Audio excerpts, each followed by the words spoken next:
relationship in order to monetize it. All right. Thank you so much for that. Don't forget, Lagos, you can also send your questions to Vumile. Send them to 0809-444-0981. Plus, we're streaming live on YouTube as well. So, Vumile, this one's for you again. How do you grow this network that we're talking about? That's a great question. So a lot of us, when we think about networking, we're thinking about, I went to a breakfast meeting, I met a whole bunch of people, I was at a conference, I took a couple of business cards, and this should suffice. I'll message them when I need them. And that's not the right way in order to, in essence, grow your network. How we need to start engaging our network is by looking at it as relationship building. What value can you, one, take out, as well as, most importantly, put in order to grow your network? I think we all know that feeling when our phone rings and you're like, no, I don't want to answer the phone because I know this person just wants something from me, right? Mm-hmm. That's someone who's a taker. But there's some people, their name pops across your screen and you automatically start smiling because you know they're going to add some value. Remember, this is not even yet monetary. They're just going to make your day better, or they're going to assist you with something. That is the first step in growing your network. You have to be the kind of person that makes people smile when your name comes across. So the person on the other end of the line knows you're going to add value. So the first step is, what value can you add in growing some of these relationships? So that's the first step in growing your network. The second step is you need to identify who do you need in your network. I know I've got a group of friends here in South Africa that we are actually from all over the continent. And we on WhatsApp, and we were laughing, saying, guys, we've got an accountant, we've got someone who's in media, we've got someone who can connect us with politics. We need a lawyer. We need someone who can help with some legal help. So that's what you need to identify. What are the gaps in your network? Okay. All right. Vumile, we keep losing you there. I think her network is a bit slow, but if you're just joining us, remember that we're streaming live on YouTube. So go on there to our YouTube page. It's actually, I know someone in medicine. They'll analyze what are the gaps. All right. Yeah, you can stream us live. We're on YouTube at the moment. So we're streaming live on YouTube. Go onto our website. It's www.youtube.com/smooth981fm. Just go on there and catch us. We're streaming live. Vumile, let's talk about how to monetize this network. Okay, so how do you monetize your network?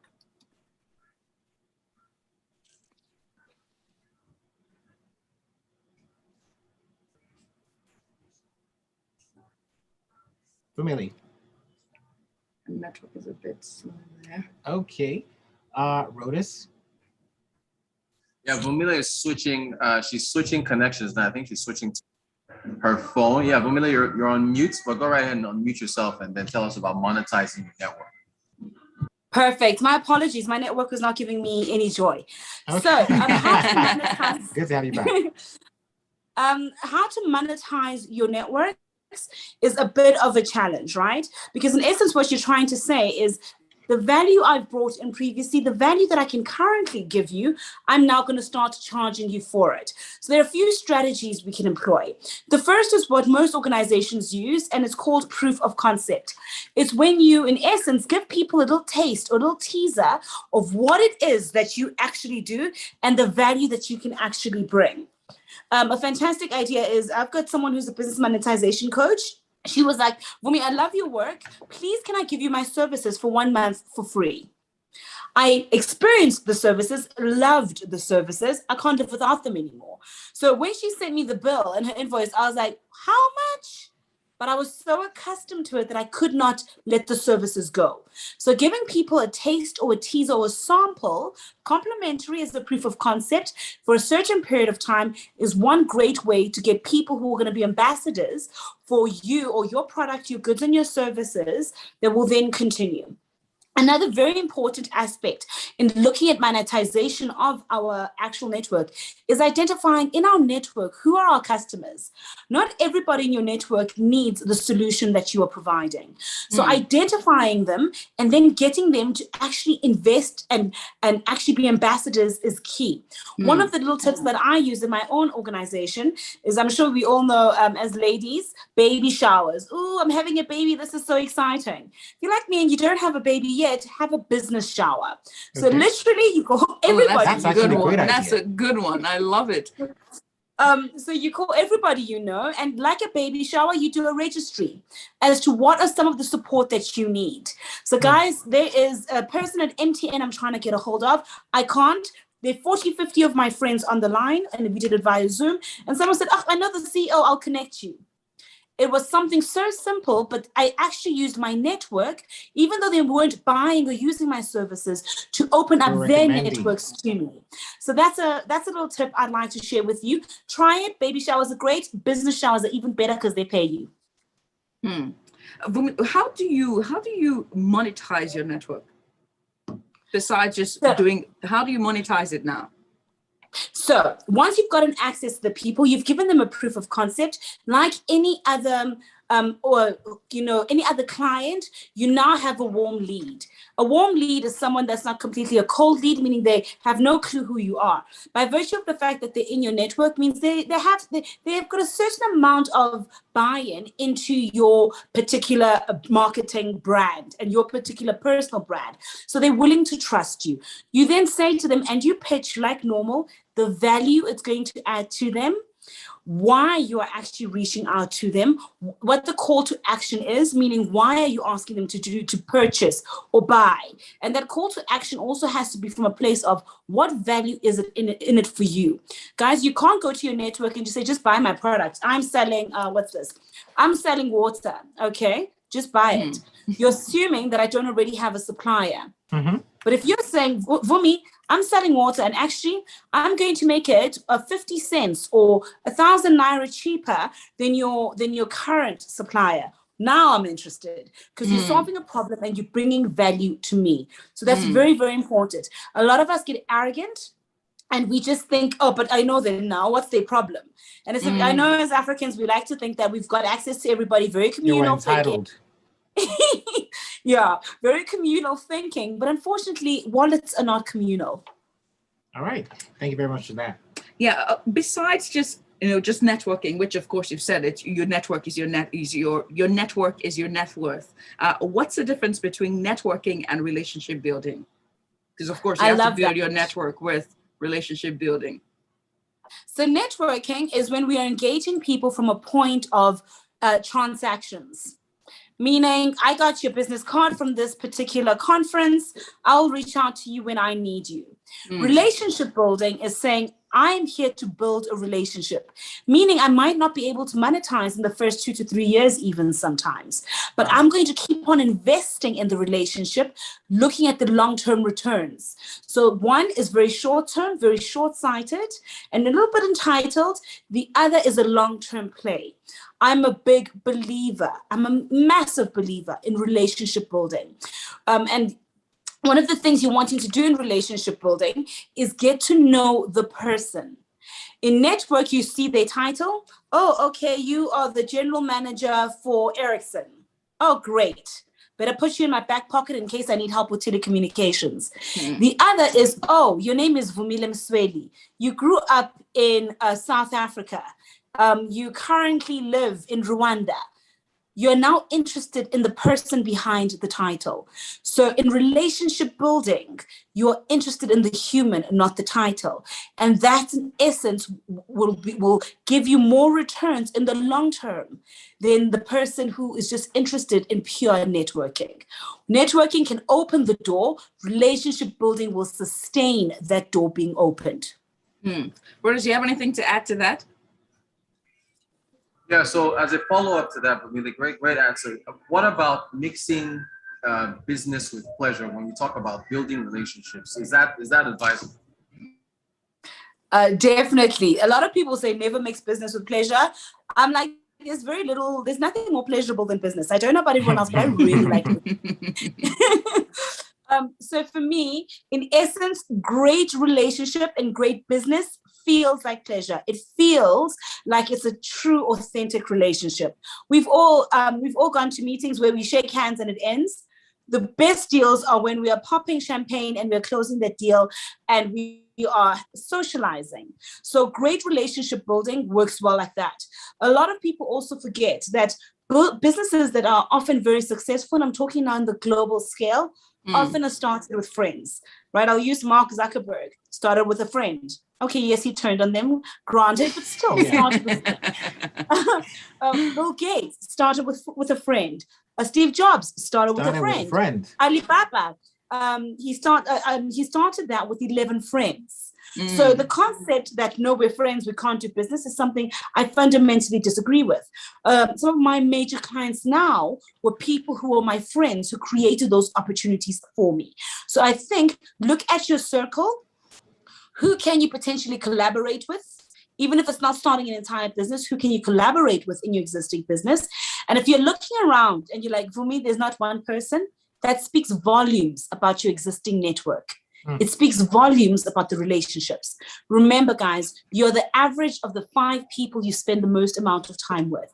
If those 5 people aren't as driven as you, and preferably, further than you, then you're in a little bit of trouble, and so is your wallet. Wow. Oh, wow, that's it. We're right here. It is Smooth 98.1 at Love Music, Love Life. It's Personal Finance, brought to you by Cardinal Stone. Joining us is Vumile. She's all the way from South Africa. And of course, Rotus is joining us as well on Zoom. We're streaming live on YouTube, by the way. So go on and check us out there on www.youtube.com/smooth981FM and go catch us as we stream. We do have a call here. Let's see who that is. Kayode. Hello, good evening. Hi, good evening. What's your name? Okay, Azan, do you what questions you have to ask for Vumile and Rotus? What questions you want to ask Vumile and Rotus? Okay. That's quite interesting.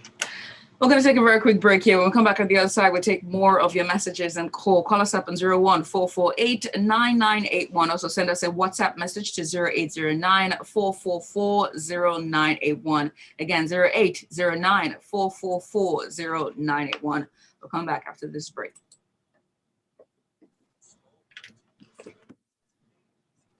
So the guy was completely, I think he's on drugs. Yeah, he's on drugs. Really? What did he say? He Don't says, worry, just really cursed. So what did the person say? Okay. He was cursing he cursed on air, like he was. Oh my goodness. Yeah. Oh wow. Yeah. Guys, I forgot to ask you, how are things in Lagos? Well, I mean, besides the torrential rain that's causing lots of flooding across the island, the Lagos Island, the mainland is it's looking good. I feel like that's so unfair. Like, if you live on the island, you've made it. You've got so much money, and then you have to deal with nature. That's a wonderful observation for me. But unfortunately, it is what it is. I thought about that a lot, right? Yeah. I was renting my apartment, and I was looking to buy. And all my friends like ask them about what happens in rainy season. I'm like, why, guys? Is it that? And then when they show me the images, it's like cars float. So you finally make it, and your car's right in the middle of it.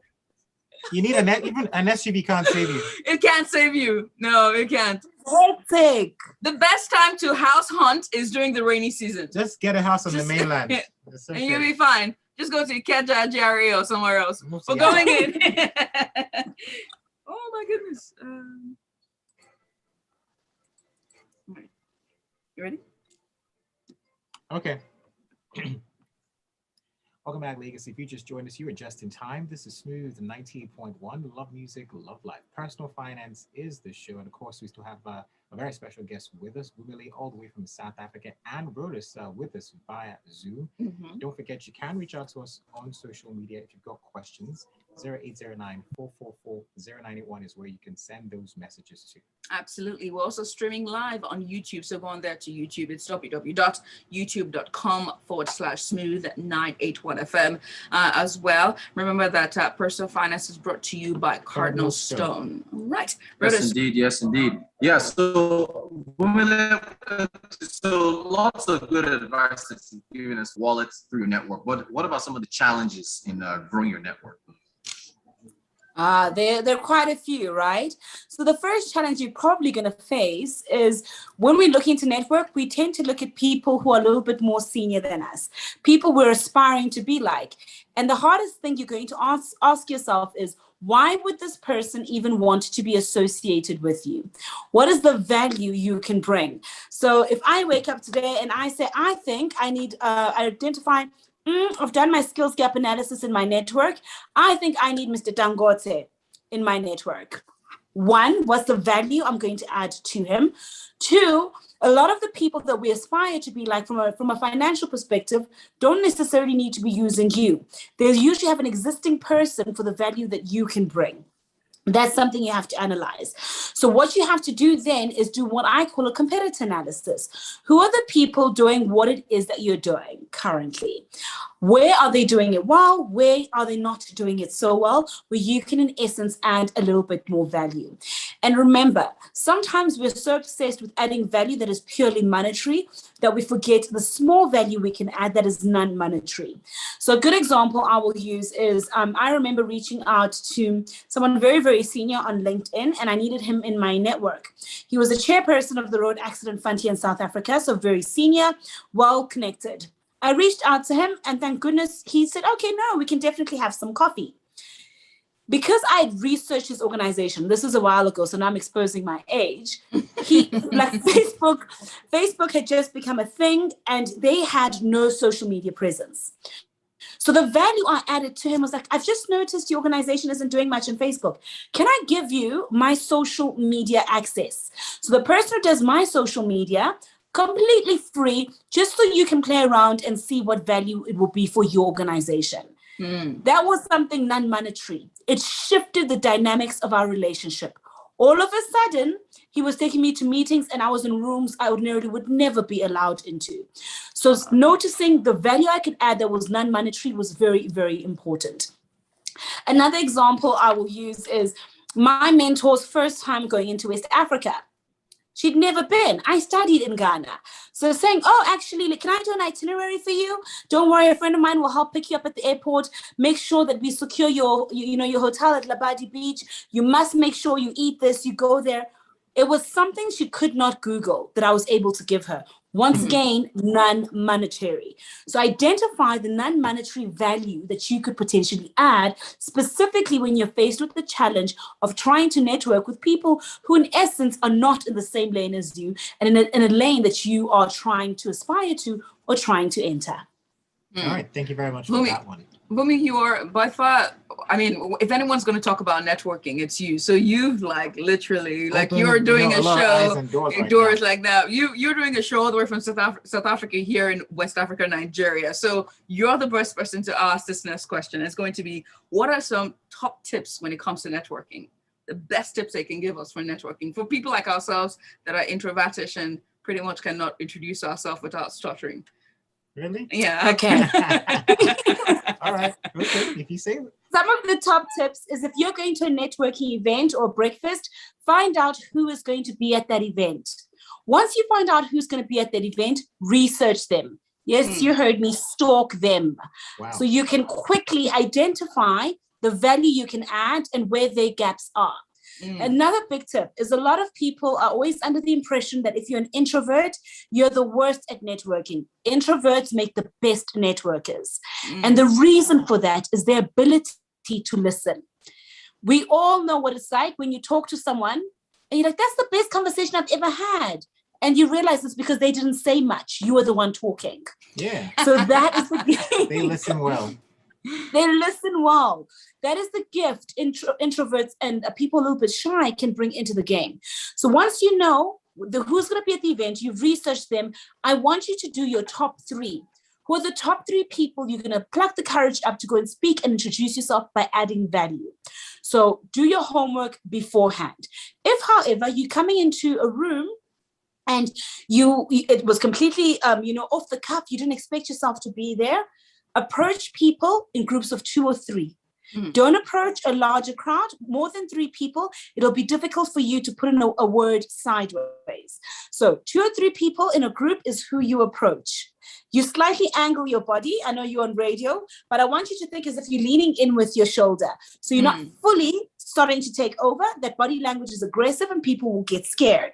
But slightly angle, sip your tea, nod, laugh at a joke, and then slowly introduce yourself. Another networking tip. Say your name at least 3 times. Okay? So if I'm in Nigeria, I'll say, hi, I'm Vumi. I'm a career coach. Vumi, yeah, like Fumi, but with a V. V-U-M-I. Okay, that makes sense. So it's something that's easy. People can associate with it. If I'm in Europe, I say, hi, I'm Vumi, like a car. Vum, vum, Vumi. Oh, okay. They can associate with that. Okay? And you mentioned what it is that you do, because it's in our instinct. When we hear what someone does, we are then interested in what value we can, in essence, extract from that. Sure. Another third tip is have your elevator pitch ready. And I'm not talking a 5-minute session. I'm talking in 1 minute. What do you do? So when people say, you're a career coach, what do? I take you from where you are to where it is that you're wanting to be in your career. Done. So in 1 to 2 sentences, explain the value you can bring into their lives. So it's easy for you to remember. You're approaching groups 2 to 3. You're doing your research. If you're able to do your research on the people, you are making sure that you say a joke, an anecdote regarding your name that they will remember. You repeat your own name in that session at least 2 to 3 times, and a quick 2 to 3 sentences explaining what it is that you do in the context that they can understand, and in order to know what value you can bring to them. But given the fact that we're in a pandemic, right? There's some cities, across the world, they're still on lockdown, and social gatherings are kind of limited now. It's not so many. How can you network with social media? What are some practical tools that one would also need, for social media? Because some persons haven't had, career Proper events, in a while. So, God bless DMs, guys. DMs are changing lives, I tell you, changing wallets. Reach out to people on DMs. I literally am going to be on a show in India because the lady from India saw one of my videos and decided to DM me. So don't be afraid to go onto somebody's DM. When you go into their DM, same principles apply. Who are you? What do you do? What value can you bring? Okay, keep it short, keep it sweet. I don't want to hear your life story. I'm sorry that you are an African who's, drowning in poverty. Welcome to the rest of the 1.3 billion of us. We're in the same boat. But when you're saying, hi, I'm so-and-so, this is what I do. This is the value that I can bring. I'd love to chat to you. Fantastic. One of the tips also is you wanting to try stay in the same medium you met the person. Don't try quickly convert the person into another thing. Don't go into my DM and ask for my WhatsApp. It's creepy. I don't know you. So explain your intention on the DM, okay? One of the other things is leverage what the person has posted previously to engage. So, hi, Vumi, I just saw your post regarding career acceleration. I really enjoyed it. This is what I'm doing. I think there's an area of collaboration for us. So leverage what the person is currently putting out in order to be able to connect. Another fantastic tool, and I think my West Africans are killing it, specifically Nigerians, Clubhouse. I discovered Clubhouse on my sick break, and it was fantastic. I've networked with so many persons on Clubhouse because I'll just join away and just talking away on there. Clubhouse is amazing. You can start a room. I've got my own club, Career Talks with Vumi. The amount of people around the world that I've been engaging with has been crazy. People I'm collaborating with now who are sitting in Sweden that I would not have met. So choose your social media profiles and platforms in a very strategic manner. Where are you? Where is your target audience? Where are your potential collaborators? Are you on those platforms? And also, how do you look on those platforms? If you're on LinkedIn and you don't have a proper profile picture, you haven't checked your spelling, and then you're asking to collaborate, I'm going to say no, because I think you must be scamming me. But if you're professional and I'm seeing people have recommended you, I can see that you've worked in places. And when you say, oh, we both used to work for this particular, for Stanbic, all of us, I'm like, oh, is it? Now let's talk. So clean up your own social media profile so that the people you're wanting to engage with actually want to engage with you. If all I see is that you're having a fun time partying and now you're talking to me about a multi-million-dollar deal, I'm not going to buy it. Wow, Boom, it's wonderful. This is so insightful. Rotus, we're going to put the reins back to you now. You have the baton, Rotus. No, I mean, look, it's been a great informative session. Vumile, please, before we end the show, and shout out to Cardinal Stone for putting all this together on Smooth FM. But Vumile, your social media for people to get in touch with you. So my social media is Vumi, V for Victory, U, M for Mother, I, Msweli, MSWELI, Career Coach. So if you look for Vumile Msweli Career Coach, you'll find me on Instagram, on Facebook, on LinkedIn, on Twitter, and on Clubhouse. So Clubhouse is even better because we can just talk. I'm about to go look for you now and follow you. Awesome. Thank you so much, Vumi. Thank you so much, It's Rotus. wonderful having you join us today, and also Rotus as well. All right, Lagos. Well, there's more to come. It's still the Smooth Drive. It's Judith and Kayode. Shout out to Cardinal Stone also for putting this together. Absolutely. In a few more minutes, we'll be serving you with some more intelligent talks, some great music, and of course, don't forget. At 6 o'clock, it's going to be time for the AXA Matters Safe Cruise. So stay with us. Vumi, this was wonderful. Thank you so much. I'm about to go follow you now. Yes. Bye, guys. Stay safe. All right, bye. You too. Bye. And stay away from the island lest you drown.